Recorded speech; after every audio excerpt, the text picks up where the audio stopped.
मक्के का सीजन है, अभी देखिएगा कब्रिस्तान में जगह नहीं। कब्रिस्तान में मकई से जगह नहीं। ये जायज़ है भाई? जायज़ है?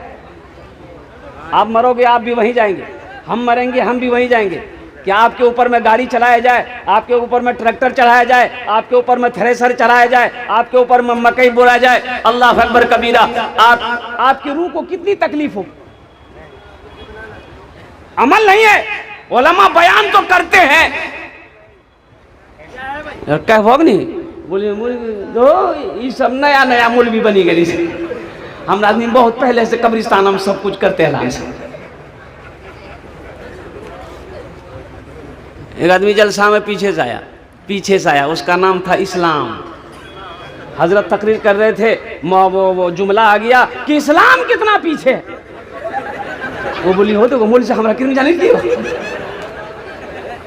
वो पीछू ने बैठली, वो अभी बिचू में बैठी गई खड़ा घर काला भारी देखल के मौली साहब। फिर कुछ देर के बाद हजरत बोले कि इस्लाम कितना पीछे, बीचा उठी का बिका बैठी। लास्ट में हजरत बोले कि इस्लाम कितना पीछे है। वो खड़ा भाई बोली आप कहाँ, तो मुंह हम बैठो। अच्छा कब्रिस्तान का यह हालत, कब्रिस्तान का तो मेरे भाइयों ये सही नहीं है, ये सही नहीं है। अगर आपको मालूम नहीं तो हमारे जो इमाम साहब हैं बारा ईदगाह के जामा मस्जिद के, हजरत अल्लामा मौलाना मुफ्ती मुअज़्ज़ुद्दीन साहब दामत बरकातुहू, उनकी बारगाह में चले जाइएगा, मसला पूछ लीजिएगा कि हजरत ये कब्रिस्तान में हम मकई सुखाते हैं, मकई हम क्या कहते हैं कि खिलाते हैं, सुखाते हैं, मकई का कारोबार हम कब्रिस्तान में करते हैं, ये जायज़ है कि नाजायज़ है, ये सही है कि गलत है, वो आपको मसला बता देगा। बताए उस दाने में बरकत होगी भाई? उस दाने में बरकत होगी? उस दाने में बरकत नहीं है, उस दाने में बरकत नहीं मिलेगा आपको। अब मकई अपने दरवाजे में सुखाइए, रोड पर सुखाइए। कब्रिस्तान की अजमत को समझिए, कब्रिस्तान की बेहुरमती ना हो। अल्लाह अकबर कबीरा। कल को हमारी भी मौत होगी, हम भी उसी कब्रिस्तान में जाएंगे। अल्लाह अकबर कबीरा। आज अगर हमने नहीं माना तो कल को हमारी नस्लें भी नहीं मानेंगी। इंशाल्लाह एहतियात करेंगे, एहतियात करेंगे। अच्छा कल से के मकई सूखे हुआ कब्रिस्तान हाथ उठा देगी इंशाल्लाह। वहां देखो 2 4 5 आदमी है। इससे एहतियात कीजिएगा। कब्रिस्तान की अजमत है, जब कब्रिस्तान में जाओ तो कब्रिस्तान वालों को सलाम करो, अस्सलाम वालेकुम या अहलल कुबूर पढ़ो। हो सके तो सूरे फातिहा कुल हुवल्लाहु अहद 3 मरतबा पढ़कर, सूरे फातिहा पढ़कर बख्शिश व मग़फ़िरत की दुआ कर दो। अल्हम्दुलिल्लाह ये आदाब कब्रिस्तान है मेरे भाइयों, इबरत हासिल करो। कब्रिस्तान इबरत हासिल करने की जगह है, कब्रिस्तान सबक हासिल करने की जगह है कि ना जाने यहाँ पर वो लोग आकर आज यहाँ पर वो दफन किए हुए हैं, सोए हुए हैं, जो कल को हमारा साथी हुआ करता था, कल वो भी नौजवान हुआ करता था, कल वो भी पहलवान हुआ करता था, कल वो भी बारा ईदगाह में क्या कहते हैं कि बड़ी से बड़ी दुकानों का मालिक हुआ करता था। आज कब्रिस्तान में लेटा हुआ है, एक दिन आएगा उसी तरीके से हम भी इस कब्रिस्तान में लेटे हुए आएंगे। इसलिए मेरे भाइयों कब्रिस्तान देखो तो इबरत हासिल करो, उससे सबक हासिल करो, गुनाहों से तौबा करो, अल्लाह से रुजू करो, अल्लाह से दिल लगाओ। एक बुढ़िया कोमा में चली गई, बुढ़िया कोमा में चली गई। कोमा में आदमी मरता नहीं, कोमा में आदमी बोलिए बोलिए, कोमा में आदमी, कोमा में आदमी नहीं मरता है, उसका नब्ज जो है ना वो चलता रहता है, लेकिन आदमी होश में नहीं रहता है। बुढ़वा समझ लगी बुढ़िया गेले, बुढ़वा समझ गया कि बुढ़िया खत्म हो गई, पूरे मोहल्ले में ऐलान कर दिया हमारे बुढ़िया चलो गई। लोग जमा हुए, बांस बत्ती किया, कब्रिस्तान बनाया, कोई कफन लाने गया, कफन लाया, गुसल दिया, कफन पहना दिया, जनाजे की नमाज पढ़ के जैसे ही क्या कहते हैं कि देखता है कि शाम रात हो गई। अब जनाजा निकलते निकलते रात हो गई, तो लेके जनाजा लेके जा रहे थे, रास्ता छोटा था। अब वो आगे में जो लोग थे उसको दिखाई नहीं दिया, बिजली के खंबा से वो जनाजा टकरा गया, और जैसे ही जनाजा टकराया बुढ़िया उठी बैठी, बोले वाह बताइए, आदमी खड़ा रहेगा वहाँ, 80 की स्पीड से आदमी भागा कि बुढ़िया जिंदा भेले कि रंग मरला आदमी जिंदा भाजे। बुढ़वा किसी तरह बुढ़िया को घर ले गए कि किरंग ते मरी गए हालते फिर जिंदा पे भला बोला वो ठोकर जे लगल नहीं, एक बेग नींद खुली गया। कुछ महीनों के बाद बुढ़िया हकीकत में मर गई, इंतकाल कर गई बुढ़िया कुछ महीनों के बाद। फिर लोग जमा हुए, बाज बस्ती किया, कब्रिस्तान हुआ और जनाजे की नमाज पढ़ा और कब्रिस्तान ले जाने लगे। ओ हो सारे लोग कलमा पढ़ रहे हैं। अई बुढ़वा जनाजा का गुम बोलिए भैया खम्मा बचा कर, खम्मा बचा कर, खम्मा बचा कर। फिर बुढ़िया उठी थी, खम्मा बचा के। इस धरती पर सबसे पहला अल्लाह का घर खाना काबा।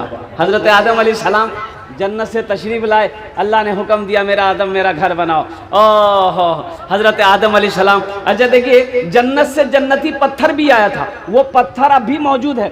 जन्नत से जो हजरत आदम अलैहिस्सलाम जो पत्थर लाए थे, हजरत जिब्रील अलैहिस्सलाम, वो पत्थर अब भी मौजूद है। इंशाल्लाह देखेंगे भाई, देखेंगे इंशाल्लाह। कितने लोग देखेंगे हाथ उठाइए तो इंशाल्लाह मैं बताऊं। 5 लाख का खर्चा करना पड़ेगा। हाँ तो पत्थर यहाँ थोड़ी सी मक्काम जी गया, वो पत्थर यहाँ नहीं है। उस पत्थर का नाम है हजरे अस्वद। वो पत्थर खाने काबा में नस्ब है, वो खाने काबा में रखा हुआ है, मिला हुआ है। और कुर्बान जाओ, जो लोग हज करने जाते हैं और खाने काबा का 7 चक्कर लगाते हैं, मकाम इब्राहिम के पास 2 रकात नफल की नमाज पढ़ते हैं और वो हजरे अस्वद पत्थर को चूमते। उस पत्थर को चूमना नबी की सुन्नत है।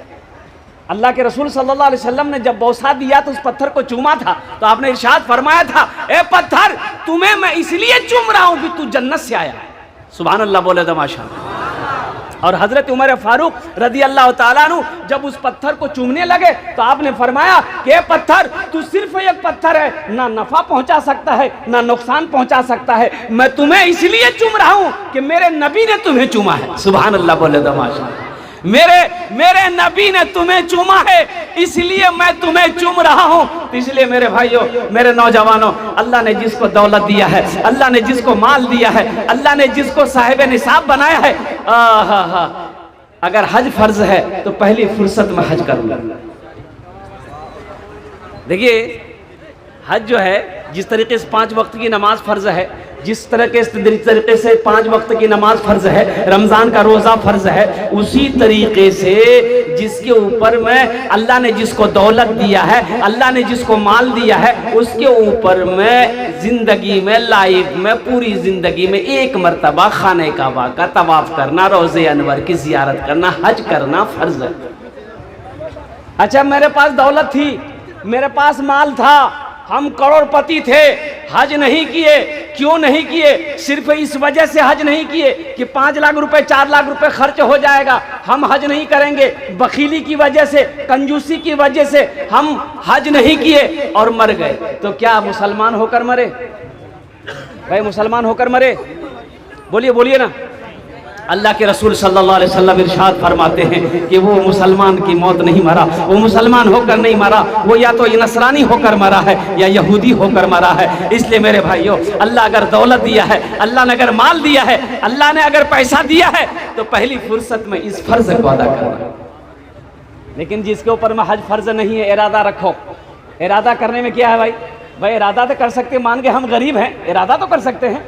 इरादा करना मेरा काम है, ले जाना मेरा अल्लाह का काम है। सुभान अल्लाह बोले तो कौन कौन जाएंगे इंशाअल्लाह मदीना? जगह हाथ उठाओ इंशाअल्लाह। अल्हम्दुलिल्लाह। ऐसी भी गुजर जाए, ऐसी भी गुजर जाए एक रात मदीने में,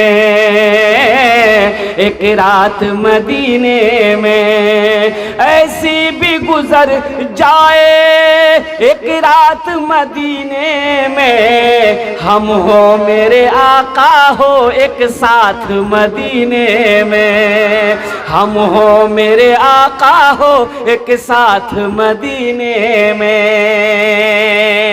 एक आशिक़ रसूल है, गुलाम मुस्तफ़ा है, हज करने जा रहा है, बीच में मौत आके खड़ी हो गई, अब आगे नहीं बढ़ सकते, तुम्हारा टाइम हो चुका है, अब तुम्हारे जिस्म से रूह को निकाल लेंगे। तो ये दीवाना कहता है, ये आशिक़ रसूल मौत से कहता है, ऐ मौत जरा रुकना, आगे मुझे जाने दे, आगे मुझे जाने दे, ऐ मौत जरा रुकना, आगे मुझे जाने दे, हो जाएंगे हम दोनों एक साथ मदीने में, हो जाएंगे हम दोनों एक साथ मदीने में।